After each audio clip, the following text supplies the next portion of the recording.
There's a theory circulating in financial circles that Donald Trump may have a secret plan to fundamentally transform the American monetary system by 2027. And right now, as we enter his second term, the pieces appear to be falling into place exactly as this theory predicted they would. In March 2023, a bill was quietly introduced in Congress that most people never heard about. House Resolution 2435, the Gold Standard Restoration Act. It sat dormant for months, ignored by mainstream media, dismissed by economists as impossible. But with Trump back in the White House and a Republican Senate majority, this legislation isn't just possible anymore. Some believe it's increasingly probable. And if you understand what this bill actually does, if you see how it connects to something called the 2027 reset, you'll realize we're not just talking about monetary policy. We're talking about the potential restructuring of how money works in America and potentially around the world. Before we dive into the mechanics of Trump's alleged or proposed plan, you need to understand what's really happening beneath the surface of our current financial system. Because what I'm about to show you isn't just theory.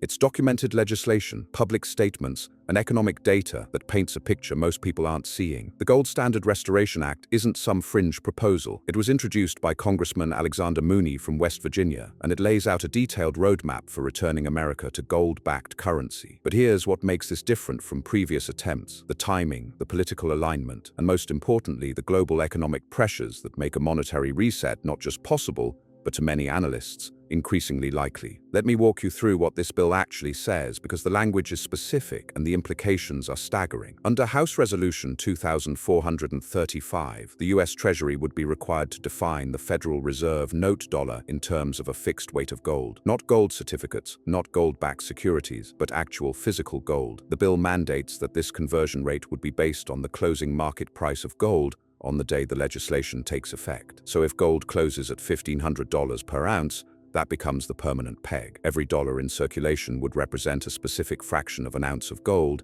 and Federal Reserve banks would be legally obligated to exchange dollars for gold at that rate. This isn't just returning to the gold standard. This is creating a mechanism that forces the government to back every dollar with actual precious metal. Think about what that means for a moment. The Federal Reserve, which has been creating money out of thin air since 1971, would suddenly be constrained by physical reality. They couldn't print unlimited dollars to fund government spending or bail out failing banks, because every new dollar would require additional gold reserves. The inflationary monetary policy that has defined American economics for 50 years could shift dramatically, nearly overnight.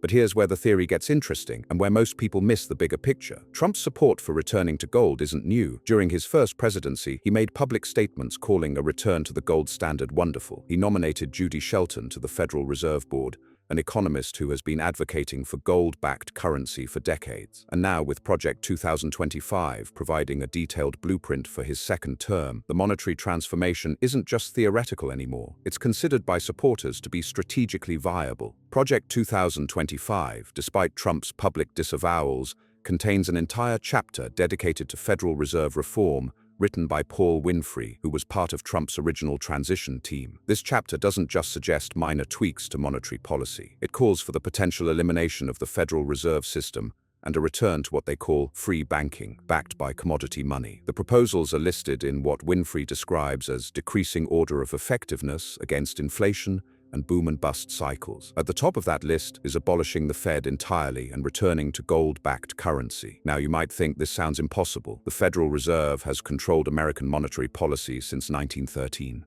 The entire global financial system is built around dollar dominance and fiat currency. How could Trump possibly dismantle a century of monetary infrastructure? That's where the 2027 reset theory comes into play, and why the timing of all this matters more than most people realize. The global currency reset isn't just an American phenomenon. It's a worldwide recognition that the current monetary system is mathematically unsustainable. Global debt reached $307 trillion in the first quarter of 2024. That's 336% of global GDP. Government debt alone surpassed $90 trillion globally. These aren't numbers that represent economic growth or productive investment. These are numbers that represent a system straining under its own scale. When the Gold Standard Restoration Act points out that the Federal Reserve note has lost more than 40% of its purchasing power since 2000, and 97% since 1913, it's not making a political argument. It's stating mathematical fact. The dollar's value has been systematically reduced by unlimited money creation, and the acceleration of that reduction is becoming harder to ignore. Food prices, housing costs,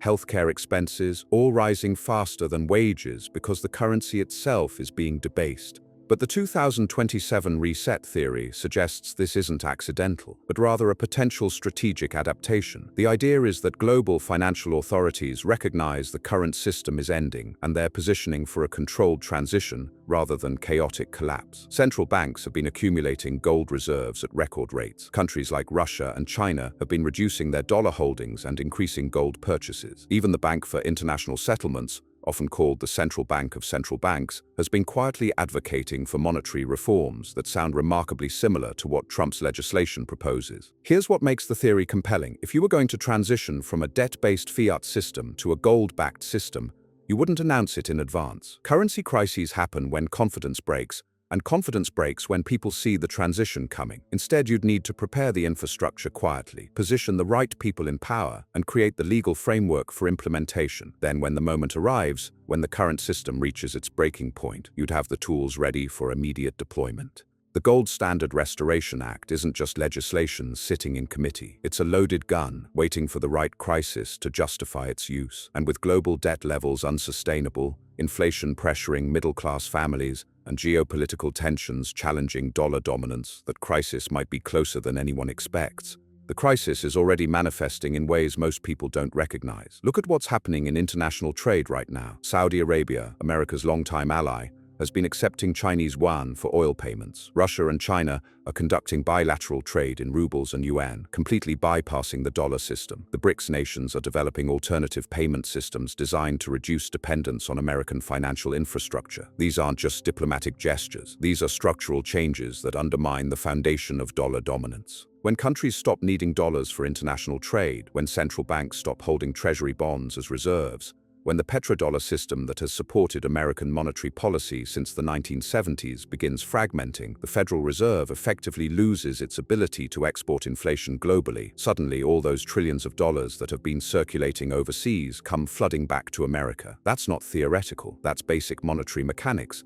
And it's exactly what happened to Britain when the pound lost reserve currency status after World War II. Trump understands this vulnerability better than most politicians because he approaches economics like a businessman rather than a bureaucrat. During his first term, he consistently criticized the Federal Reserve for keeping interest rates artificially low and creating asset bubbles. He called certain Fed policy a bigger threat to America than China or Russia, and he was right. The Fed's zero interest rate policy and quantitative easing programs created the largest wealth gap in American history, while making the entire system dependent on continuous money printing to avoid collapse. The genius of the Gold Standard Restoration Act is that it provides a solution that doesn't require complex negotiations or international agreements. It's unilateral. America could simply declare that dollars will be exchangeable for gold at a fixed rate, and suddenly the entire global monetary system has to adjust. Countries holding dollars gain confidence because they know those dollars represent real value. American savers get protection from inflation because the government can't debase the currency without depleting gold reserves. And most importantly, the federal government loses its ability to spend beyond its means because every expenditure requires actual resources rather than printed money. But implementing this system requires perfect timing and absolute conviction because the transition period would be chaotic. Markets would panic initially. Foreign governments would likely test America's gold reserves. Speculators would try to break the peg through massive currency attacks. The financial establishment would mobilize every resource to prevent the change because their power depends on the current system of unlimited money creation and government debt. That's why the 2027 timeline makes strategic sense. Trump needs time to restructure government agencies, replace Federal Reserve leadership, and build the political support necessary for such a dramatic change. The legislation exists, but implementation requires control of the monetary apparatus and the political will to weather the inevitable crisis that follows. By 2027, if trends persist, the economic pressures forcing this decision will be undeniable. Consider what happens if global debt continues growing at current rates. By 2027, total world debt could exceed $400 trillion.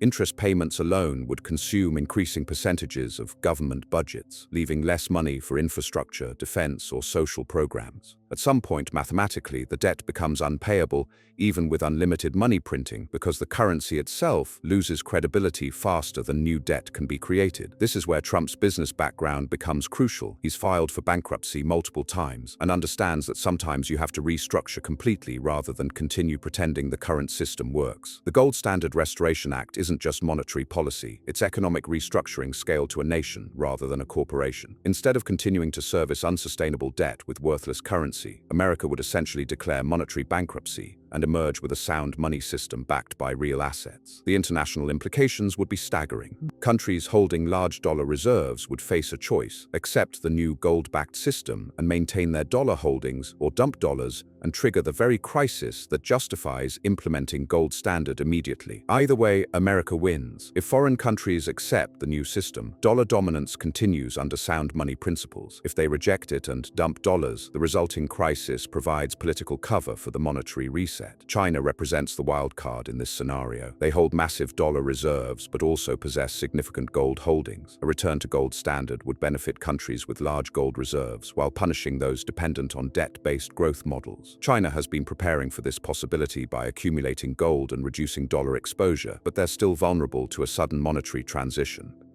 The Federal Reserve's response would be predictable and desperate. They'd argue that gold standard would cause deflation, limit economic growth, and prevent them from responding to financial crises. All of which is true if you believe the government should have unlimited power to manipulate money supply. But for ordinary Americans watching their purchasing power evaporate while asset prices soar beyond reach, deflation might be exactly what's needed. The 2027 reset theory suggests that Trump's team has studied these dynamics and concluded that America has a narrow window to implement sound money before external pressures force a much more chaotic transition. The choice isn't between gold standard and current system. The choice is between controlled reset and uncontrolled collapse, between America leading the transition and America being forced to follow other nations that implement sound money first. Whether Trump's plan succeeds or fails, whether the reset unfolds as predicted or takes another shape, the current monetary system is ending. The mathematics are undeniable. The question isn't if change is coming, it's whether America will lead that change